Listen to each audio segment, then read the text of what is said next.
Bien, ya es jueves y México descubrió que entregó a Estados Unidos al testigo clave del caso por el que le lleva semanas exigiendo pruebas a Estados Unidos. La gobernadora de Baja California apareció en un audio ofreciendo información de seguridad nacional y su defensa es que no tendría acceso a esa información, lo cual no significa que no lo hubiera intentado. Y el tren del Istmo volvió a descarrilarse en el mismo kilómetro donde murieron 14 personas en diciembre. No en uno parecido, en el mismo. Soy Íñigo y esto es México Centro.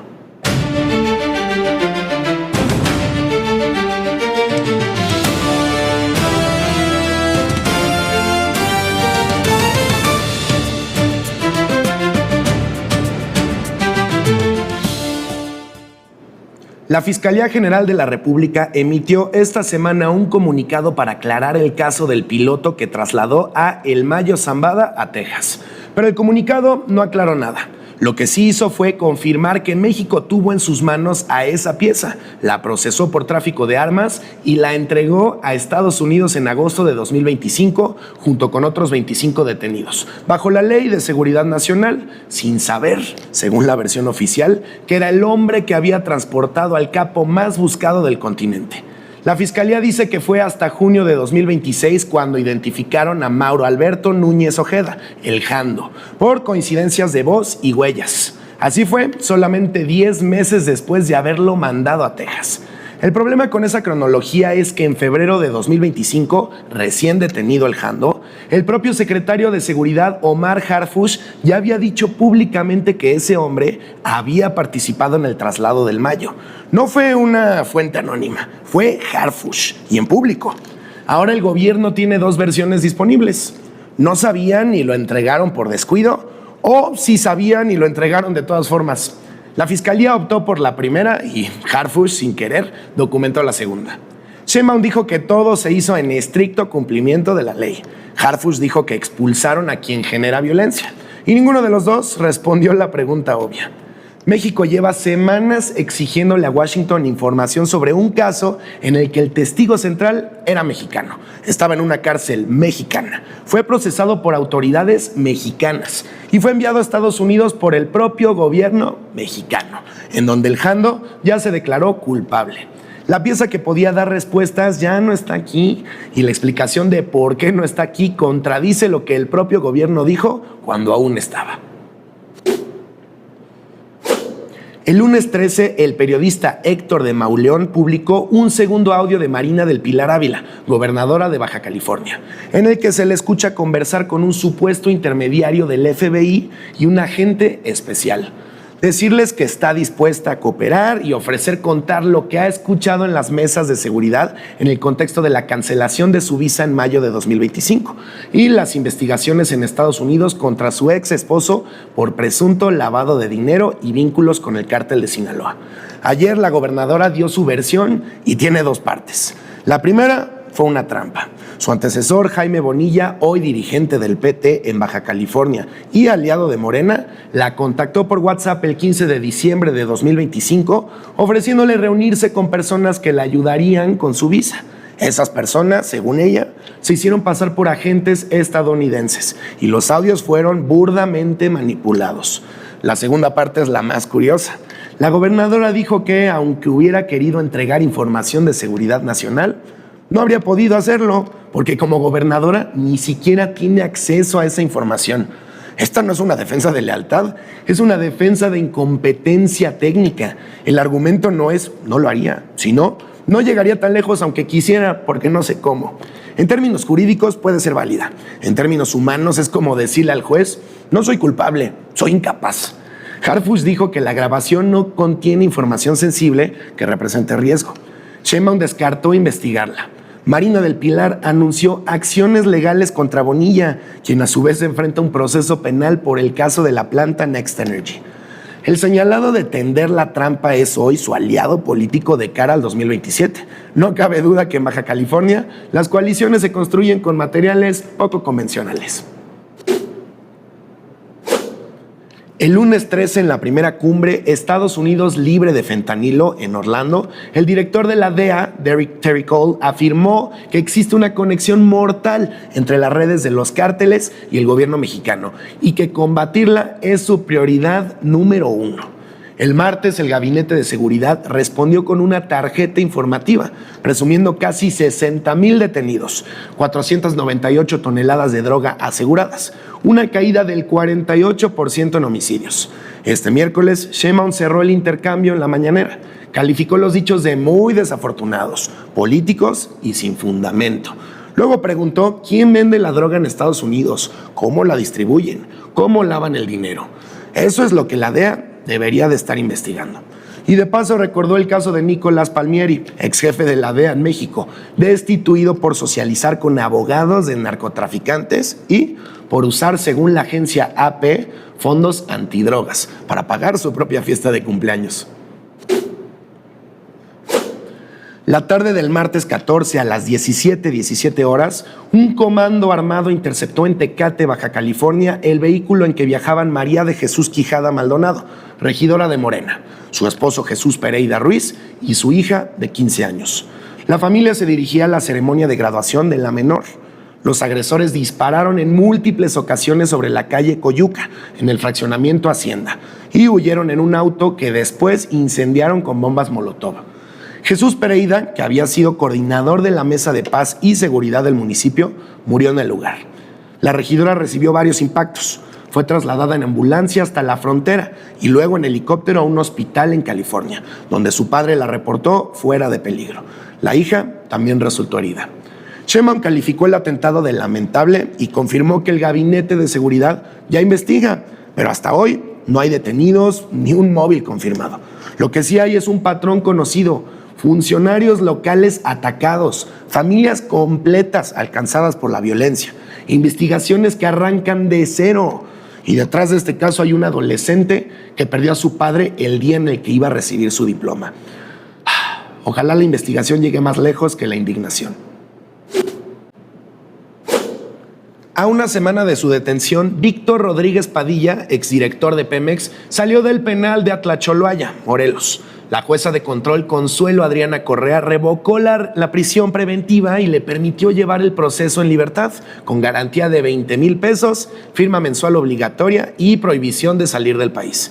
El detonador de la decisión fue una carta presentada el 10 de julio por María Felicia Jiménez, su esposa y víctima, en la que le otorgó el perdón y manifestó su voluntad de no continuar. Pero la jueza fue explícita, pues el perdón no extingue la acción penal, ya que en Morelos la violencia familiar se persigue de oficio. La víctima no acudió a ratificar el perdón en persona. En su escrito explicó que permanece resguardada en su domicilio con sus hijos por el asedio mediático. Las especialistas en violencia de género documentan un patrón específico. Cuando el agresor tiene poder económico e influencia y cuando el Estado no ofrece acompañamiento suficiente, el perdón con frecuencia no es una decisión libre, sino la salida menos costosa entre opciones todas deficientes. Un tren de carga del corredor interoceánico del Istmo de Tehuantepec se descarriló este martes en el kilómetro 230 más 800 del tramo Chivela-Nizanda, en Asunción, Ixtaltepec, Oaxaca. 2 unidades articuladas con 4 carros en total se salieron de las vías. La Secretaría de Marina informó que no hubo lesionados ni afectaciones a la población y que las locomotoras y el resto del convoy fueron retirados. El tren de carga regresaba de Coatzacoalcos tras entregar 3,000 autos Hyundai y Kia. El dato que no tranquiliza es que el percance ocurrió a 510 metros del punto donde el 28 de diciembre de 2025 un tren de pasajeros se descarriló y dejó 14 muertos y casi 100 lesionados. La Fiscalía atribuyó esa tragedia a exceso de velocidad. El conductor y el despachador fueron detenidos y liberados tras un acuerdo reparatorio. Tras ese accidente, especialistas ya habían señalado ese tramo como problemático. El servicio de pasajeros sigue suspendido. Sheinbaum adelantó en junio que no volvería sino hasta inicios de 2027, con la ruta modificada, pero lo que no se ha anunciado es una revisión técnica del tramo, que ya avisó 2 veces. Ojalá la revisión llegue antes que el tercer aviso. La Asociación Mexicana de Instituciones de Seguros informó ayer que el robo de vehículos asegurados cayó a su nivel más bajo en 5 años. Entre julio de 2025 y junio de 2026 se reportaron 50,891 unidades robadas, una reducción del 16.2% respecto al periodo anterior. El robo con violencia bajó del 57.9% al 53% del total, su nivel más bajo desde 2021. Y la directora general de la AMIS, Norma Rosas, atribuyó la reducción a la coordinación entre los 3 niveles de gobierno y el sector asegurador. Es una noticia genuinamente buena, de esas que se celebran sin asterisco. Bueno, con uno solo. El Estado de México sigue siendo el que más robos concentra, con 11,799 unidades, y es al mismo tiempo la entidad que más mejoró, con una caída del 22.5%. Es la paradoja estadística de quien encabeza un ranking que no querría encabezar, pero se mueve en la dirección correcta.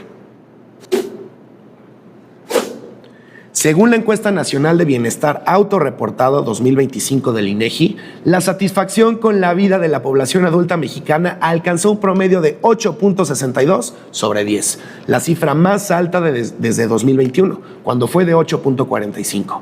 Sheinbaum tomó ese dato, lo cruzó con el Informe Mundial de la Felicidad de la ONU, donde México aparece en el lugar 12, y concluyó que por tamaño de población, México es la población más feliz del mundo. Pero la propia encuesta, en su letra chica, matiza el diagnóstico. Las mujeres reportan menor balance anímico que los hombres. Quienes tienen dificultad para cubrir sus gastos bajan su satisfacción a 7.98. Y entre quienes muestran indicios de depresión, el 26.8% dice tener poca o nula satisfacción con la vida. Así que somos muy felices, con las excepciones de género, ingreso y salud mental. Con esas 3 salvedades, el promedio es espléndido. Dicho esto, hay un hallazgo en la encuesta que no admite debate. Los hogares con mascota reportan un balance anímico 12% superior al de los hogares sin mascota. La contribución de las mascotas al índice nacional de bienestar es, en este punto, estadísticamente irrebatible y no es un dato menor. La Secretaría de Educación Pública publicó en el Diario Oficial de la Federación el calendario escolar del ciclo 2026-2027. El timing es preciso, no en el sentido de la eficiencia administrativa, sino en el de una crueldad perfectamente calibrada. El documento que fija el día del regreso de vacaciones se emitió el mismo día en el que éstas arrancaron. El ciclo arranca el lunes 31 de agosto de 2026 y concluye el viernes 9 de julio de 2027. Son 185 días efectivos de clases, el mínimo que establece la ley, en más de 220,000 escuelas con 1.2 millones de maestros involucrados. Hay 9 días de asueto oficial, 2 periodos vacacionales, invierno del 21 de diciembre al 6 de enero y primavera del 22 de marzo al 2 de abril, y 8 sesiones mensuales de consejo técnico escolar en las que los alumnos no asisten. La SEP presentó el calendario como parte del compromiso de Sheinbaum con las maestras y los maestros. Disfruten el verano, viene con condiciones. La final del Mundial 2026 está definida. Este domingo 19 de julio a las 13 horas del centro de México, en el estadio MetLife de Nueva York, Nueva Jersey, se enfrentarán España y Argentina. España consiguió su pase el martes 14 tras vencer 2-0 a Francia en Dallas, con goles de Mikel Oyarzabal de penal y Pedro Porro. La Roja vuelve a una final mundialista 16 años después de su único título en Sudáfrica 2010, con Lamine Yamal como figura del torneo. Argentina selló su boleto este miércoles 15 en Atlanta, en un partido que tenía más capas históricas de la que cualquier partido debería tener.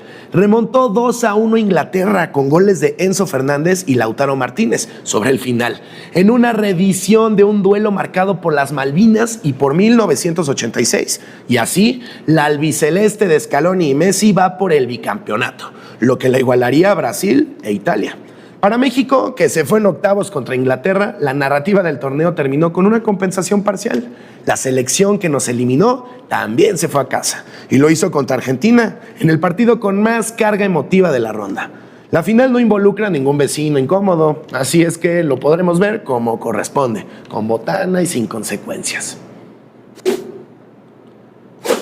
Hoy aprendimos que México entregó a una pieza clave del caso que le reclama Washington, que una gobernadora se defiende de traición a la patria, argumentando falta de credenciales, que el mismo kilómetro de la vía férrea falló 2 veces en 7 meses y que los perros hacen más por el bienestar nacional que varios programas del gobierno. Nos vemos el lunes, soy Íñigo y esto fue México Centro.